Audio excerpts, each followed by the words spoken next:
the Hebrew. You have Amarava, Hikro. 53.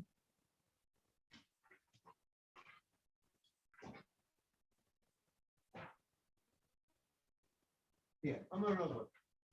The last thing the Gemara said, we're on 63a Amarava. The last thing we said that the Gemara brought a pasuk of regarding Boaz. Boaz instituted the idea that you should greet your friend with the name of Hashem.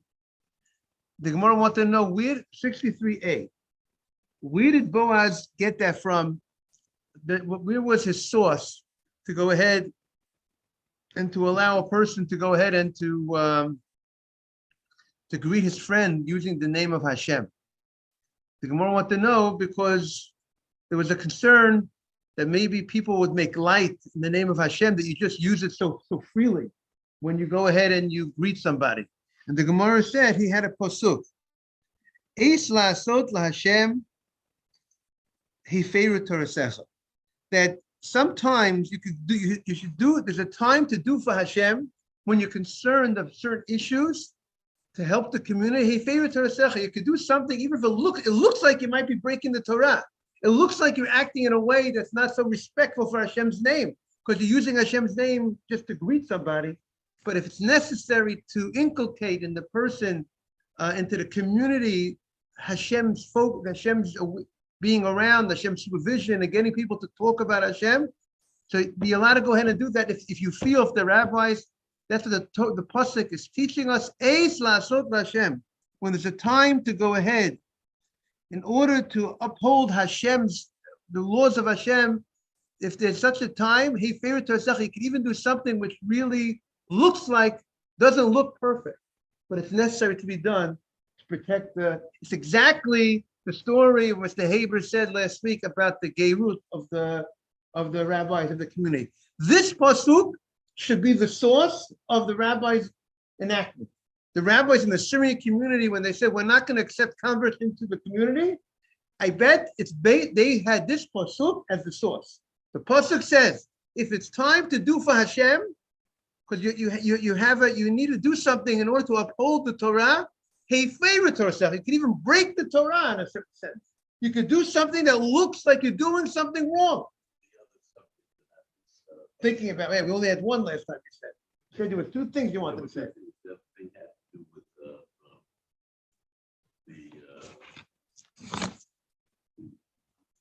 The other thing was when they were uncertain whether or not it was appropriate to have a eruv, whether or not we could accept the eruv in deal. It had a lot to do with the essence was a deal, and they had a very big debate between the big rabbis, including Hakam Ovadia Yosef and others, as to whether or not it was the right thing to do. And only time would really, in my opinion, it took a long time to determine, and I don't think it's still resolved, whether or not it's in our best interest to have accepted it or not accepted it. That was the two things that we were talking about, the eruv and the getting. For sure, 100 years have shown that we're lucky we established that law that we wouldn't accept converts under any circumstances. Question of the eruv is yet to be determined. Right. The only thing is, what I will say, I didn't study the community enough, but it could be that the fact that they accepted the eruv, people were able to relate more to accepting Shabbat, to keeping the Shabbat, because it could be the idea that it might have been very difficult for the people if they would not have accepted the eruv.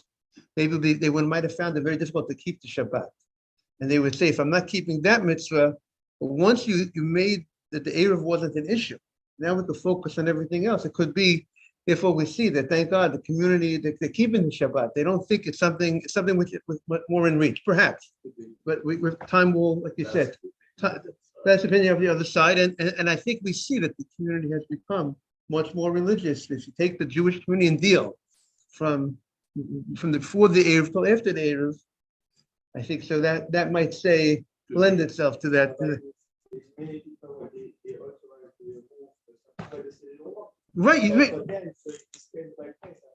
Right, right, exactly. Exactly. Nobody's forcing the people who, if you don't want to carry. But on the other hand, it encourages them. It does definitely, it makes it, when everybody carries, it makes it a little more encouraging for the people who would not have carried, and they'll start carrying. But okay, let's continue in the Gemara. But that is the source of sometimes the rabbis enacting things that have the appearance that it's breaking the Torah. Boaz enacting the greeting with Hashem's name, which doesn't look so rosy, but he felt that was necessary. And the rabbis following that, they made a formal enactment in their times, in the second Beit HaMikdash, post first Beit HaMikdash, when they worshipped idols, to greet people using Hashem's name. So then the Gemara says, Omar Rava, High Kra, bottom left corner, High Kra, May Reshe L'Seife Midrash, May Sefer Midrash. This pasuk is very unique. You could interpret this pasuk both from the beginning. You can read it frontwards and backwards. There's a meaning of this pasuk. Usually when you read a pasuk and you expound on it, you read it front to back. But here, the back, reading the pasuk backwards also has a meaning, has a lesson that, like every pasuk, there's so much going on in the pasuk.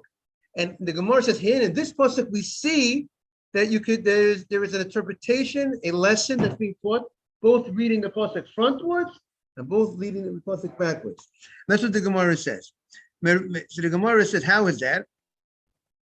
Meresh l'sefer midrash, eis la'asot laHashem. There's a time for Hashem to punish the people. There's a time of punishment. The people need to realize that they're not going to get away with violating the Torah. Eis la'asot Hashem. When is there a time for Hashem to go ahead and punish the people? Why should Hashem punish the people? The reason is, like Rashi says, it's time that Hashem has to punish the people who violate the Torah. Why? There's a time of judgment. Why is there a time for punishing? Because they didn't, you know why? They didn't keep the Torah. That's why they're going to be punished. But in the Sefer the Reshit, the Reshit Midrash, what's the reason why you go ahead and you actually break the Torah? Is Mishum Eit Lasos Lashem. Sometimes you have a right to break the Torah, to do something that looks like you're breaking the Torah, in order to ensure the fulfillment and the key of the Torah. Now, the only people who can make that decision are the greatest rabbis of all time. Not like people on the Rahmana Litzlan, the Reform, the conservative. They'll say, we got to drive to Shul on Shabbat in honor of so people come to Shul synagogue on Shabbat. No, that's not Eit Lasot Lashem, break the Torah. They're not people who can make those decisions. They're not people who observe the Torah mitzvot, and they're not the great leaders of the generation who know when to, put into play this ruling. When all the Chachamim of the Syrian community, the greatest rabbis of all time, sat together, they are the ones who could go ahead and apply this principle. Hillel Azaki. Now the Gemara says, Tanya, learn to the bright. Before the wide lines, Aaron in the Gemara, you got Tanya. Hillel Azaki Omer. Bishat hamachnisim. When the rabbis, the leaders of the generation, for whatever reason, they're not teaching enough Torah to the community. There's not enough teachers, or for whatever reason, they may be very busy in their communal responsibilities, and there's not enough Torah being taught to the Jewish community. Pazer, you go out. You might not be the leader of the generation. You're young. Let's say you're young and you're not as experienced. But if the leaders are not putting their efforts enough into teaching because of whatever reason, you get up to the plate and you go. You open your own yeshiva. You go teach. Leave the kollel. There's not enough people teaching. You got to go out. You got to go. The Chafetz Chaim writes that many times in his writings about the importance of going out, teaching, open up yeshivot, making sure the kids are learning Torah. Because you see, if they're not learning, even though you say, "Who am I? I'm young." No, no, no. You go out, you open up. Now, bishat hamefazrim. But if the leading rabbis are teaching Torah and they're filling the gap, that they're taking care of the students, and you don't need to go out and teach them. You go in and you continue learning because the job is getting done, and you're younger, they're older, they're more experienced, they're the greatest rabbis of the generation. Let them, if they're doing the job, you can sit down and you don't have to take a position of I'm the rabbi. It's being taken care of. The needs of the community are being taken care of. You go ahead and you stay in the kollel in that time. You see a generation that they're so thirsty for Torah that you go out also. Because most probably you could explain that there'll never be enough. You can never feel that there's enough rabbis teaching when there's such a great, even if the rabbis are going out and the rabbis are teaching, but the demand is so great of the generation, you got to go out and you teach. Then and also it doesn't look like you're going out to do it. I'm going to because I want to have students. I want to be the rabbi. I want to be the no. Everybody realizes that it's not looked at as a lack of modesty if you go out in such a situation, because everyone realizes there's such a great demand of people that want to learn Torah. So you go ahead and shenema yesh mefazeh v'nosef od. It says in the pasuk, you go ahead and you go out, and what happens as a result of that, that's something that's very positive.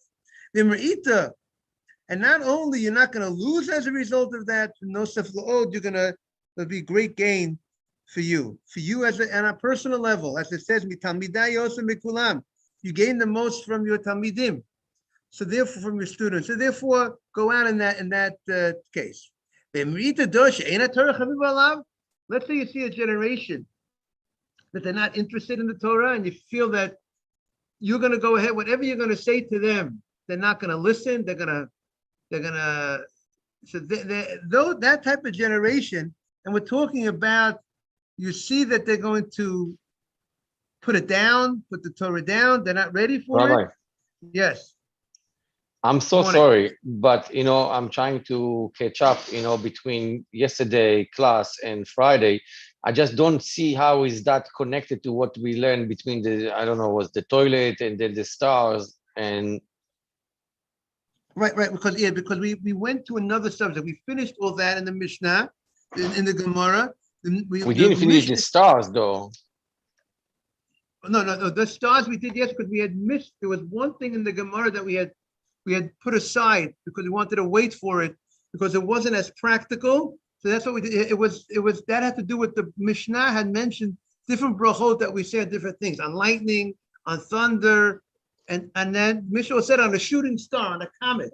If you see a comet, you say a bracha. That was an independent subject, Yosef, of the Mishnah. Okay. Okay, so now we started a new subject. Now it's a new subject connected with the Mishnah. The Mishnah said that they made an enactment to greet people with the name of Hashem, with the Shem Hashem, and that's what we got into. That's the subject that we got into. A new point of the Mishnah. Different enactments they made. They made different enactments regarding brachot. Certain enactments that they did regarding the Beit HaMikdash. They did not answer Amen in the Mikdash. That they said the way they responded to certain. Remember, they made an enactment that you have to say Min Ha'olam V'ad Ha'olam, because there were the Siddukim. The rabbis dealt with the issues of the time. There was a sect of people that didn't believe in the next world, so the rabbis had to change they enacted to change the text of the conclude how you conclude a bracha in the Beit HaMikdash. You say Baruch Atah Hashem Elokei Yisrael Min Ha'olam V'ad Ha'olam Fonei Nadat. They would say you have to bless Hashem from this world to the next world. That was an enactment the rabbis did because they needed to show the people that there is going to be Olam Haba. Now the Gemara says another enactment that the rabbis. Because now the Mishnah is now focusing on different takanot that the rabbis made because they felt these were necessary for the community. Stable, right? That's what the Gemara say. Morris, we on Samach Gimel and Aleph A2 on right before the white lines in the Hebrew side and the left side, and on the English, we're on the right side. So the Gemara, if you see a generation that the Torah is not dear to them, so see, so some explain that, let's say, sometimes if you tell somebody something, they're not going to listen to it and they're going to make fun of it. They're not going to appreciate it. So then don't tell them. Don't tell them. There is a halacha that something that's written openly in the Torah, even if they're not going to listen to it, you still should tell them. But let's say there's a lot of Torah that's not written openly in the Torah. And if the person is not ready to hear it, you shouldn't tell them. Obviously, you need to makarev. You need to go ahead and bring someone close to Torah. So that of course you're supposed to be doing. But if, let's say, there's a lot of Torah that you generally will teach that if they're not ready for it, if they're gonna just put it down, they're gonna despise it. So then you say, spend a little longer time in the kollel, and then hopefully with time the generation will get better. Of course, whatever you could do to create the Yireh Shamayim, make them more God-fearing, and so on and so forth. But if they're not, but certain Torah teachings, if they're not ready to hear it, because they're like anti, so to speak. So you're going to tell them, so that's not the time for them, and tell them these teachings when these people are, if you see these people are anti. So that's Shenema, Eit Lasot LaHashem. It's a time for Hashem, it's a time you're doing it in order to, out of honor for Hashem, because these people are going to just take whatever you're going to say and they're going to turn it upside down. They're going to put it into, as Rashi says, bizayon. They're going to disgrace it. So then you should go ahead and don't tell them. If you tell them this, and they're gonna think you're from Mars, and they're going to make fun and poke fun at it. So then they're not ready to hear it. So then that's the time not to say it. Okay, but most of the time we're not living in such a situation. We're living in such a situation that you always could try to figure out how to. Maybe they're not ready to hear the Torah, but there's other things that you could do to go ahead to inspire the people. Okay, Dorish Bakapora, like Rabbi Feinstein once said, sometimes you need to use a guitar to help inspire the people. They're not ready. Sometimes that helps the people. Sometimes they're not ready to hear this. You want to give a shir, a Torah, they're not ready to hear that. It's not gonna turn them on. Sometimes the music and the other things that you could do to go ahead, and that could be the way to turn on the people. Dorish Bakapora. Bakapora says the following: Zalat kavod kinei minei. If, let's say, the merchandise, if you see merchandise that's cheap, right? Somebody once told me that he likes to buy stocks when they're cheap, and he sells them when they're high, right? Is that that's the expression? So that's what the Gemara. Why? So the Gemara says, if you see merchandise that's cheap, buy it. It's cheap. It's going to go up, right? Let's say oil was very cheap. If you would have bought oil when it was very cheap, right? Generally it's going to go up. It's good stuff.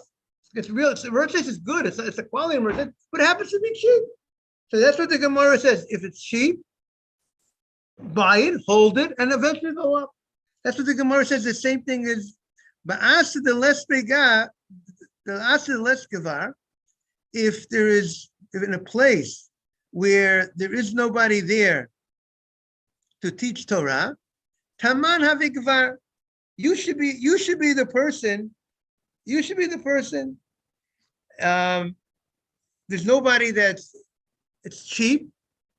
Nobody is. There's no one. There's nobody there teaching the Torah. It's very. There's nobody filling this. Like when it's cheap. Why a lot of times is merchandise cheap? Because there's no buyers, right?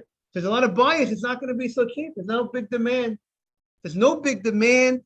You go ahead and there's no nobody's interested in teaching, you be the one, you be the one, you be the man. Taman havigvar. You should be the person to teach. And one, Abaye says the following. Shma mina. We see the following. The ba'asad is kavat haman, in a place where there is a person over there. Let me see, there's a comment over here. He says, yeah, regarding Torah. The Torah is the same thing. He said, you see, when we have two statements over here. The first statement is when something is cheap, you go ahead and you buy it. Eventually it's going to go up in price. So too, if you regarding Torah, if you have a generation that people are not interested, they're not interested in learning and hearing the Torah, you go ahead, you buy it.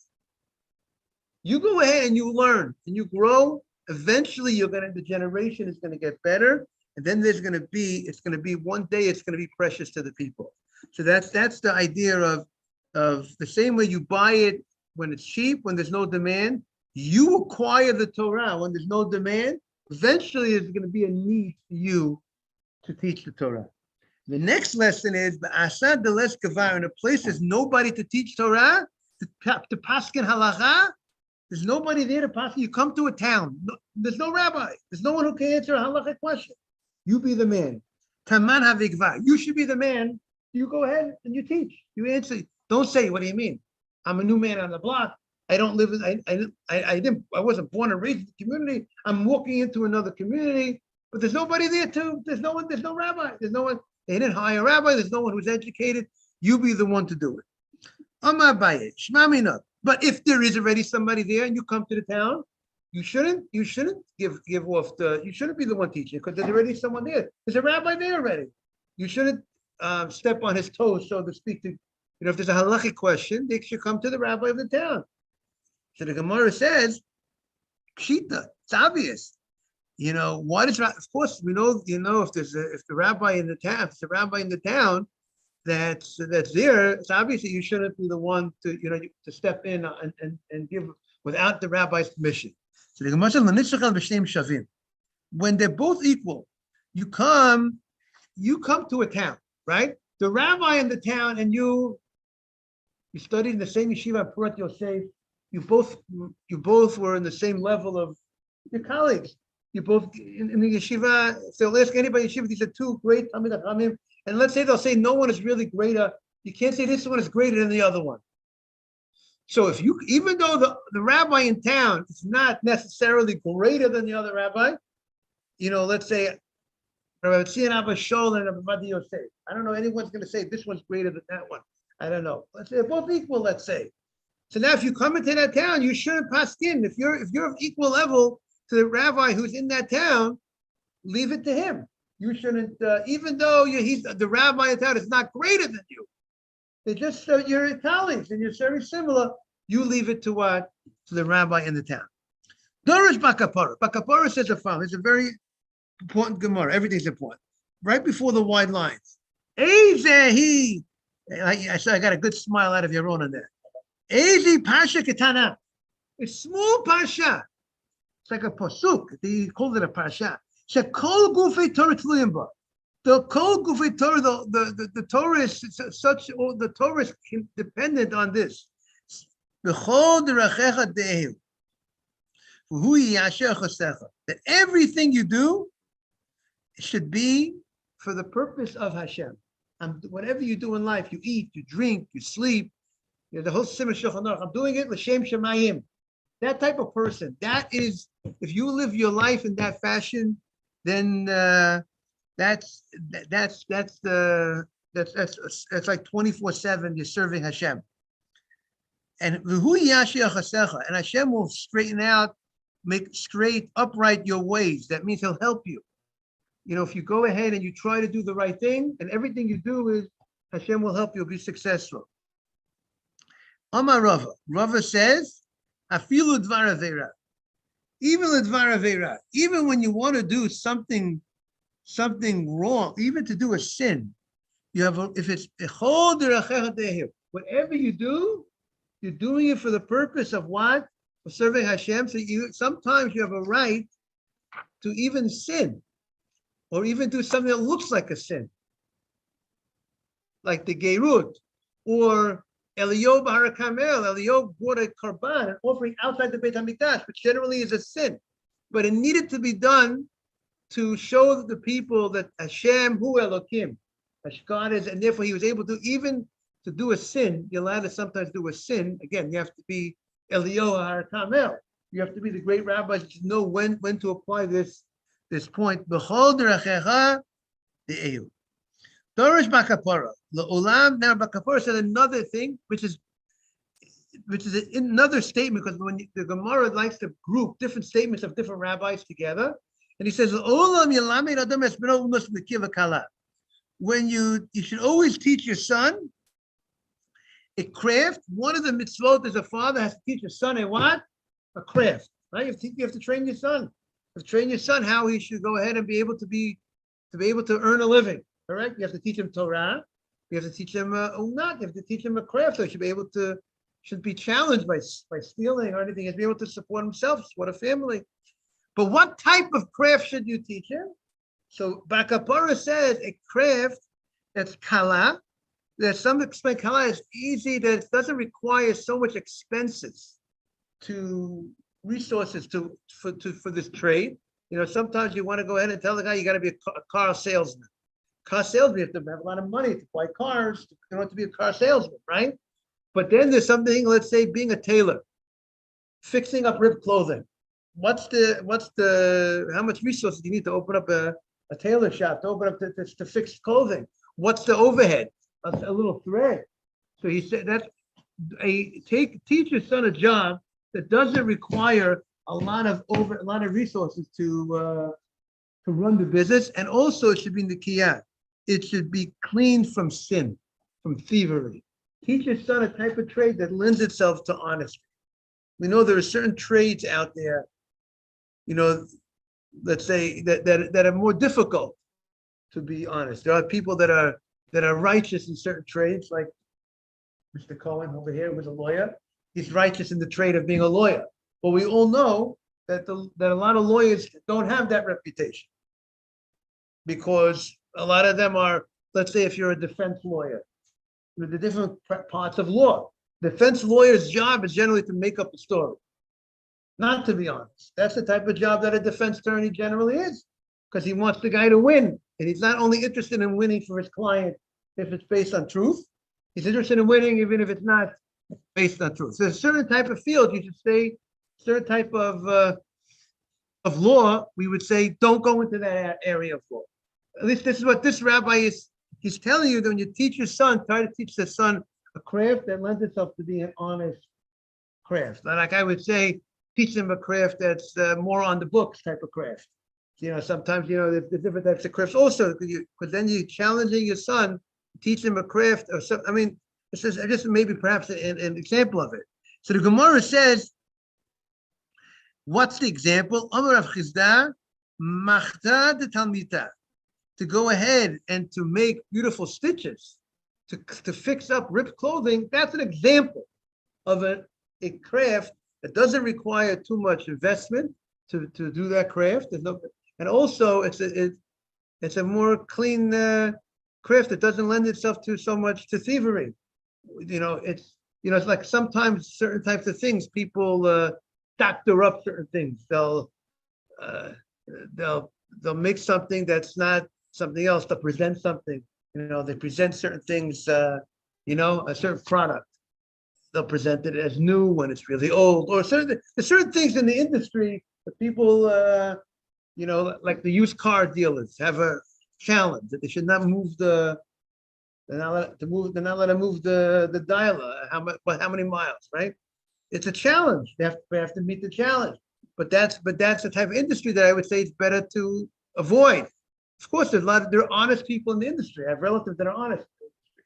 But that's I'm happy to say about my relatives that the rabbi said, one rabbi judge said, in Lakewood, he said, I never have a problem. I never have any issues. There's never a din Torah with these people. There's never been a din Torah. No one has come to court with a claim against these relatives. And that's because, thank God, they're very, I'm not saying everybody else is not honest, but I'm just saying there's certain things that you want to teach your son a craft that lends itself to honesty. Okay. Tanya, Rebbe Omer. Now, Rebbe makes an interesting statement. Rebbe says, regarding the Olam, we're now on we're on Samach Gimel and Aleph, the first wide lines. Rebbe, L'olam al yarba adam re'im b'toch beiso. He shouldn't invite too many friends in one house. Now the question is, what type of friends is he talking about? You would think it's, if you take literally, you read the Gemara, it sounds like you shouldn't have too many friends over in your house. You can have friends, and it's nice to have friends. Don't have so many people over in your house. Shenema, ish re'im lisro'eya. A person, if you're dealing with so many people, there's a concern that you might have some dispute with them, misunderstanding with them. So that's the literal reading of the Gemara. So some want to say this refers to people who so the Meiri state says it's talking about not trustworthy people. People that are not trustworthy, don't bring them into your house.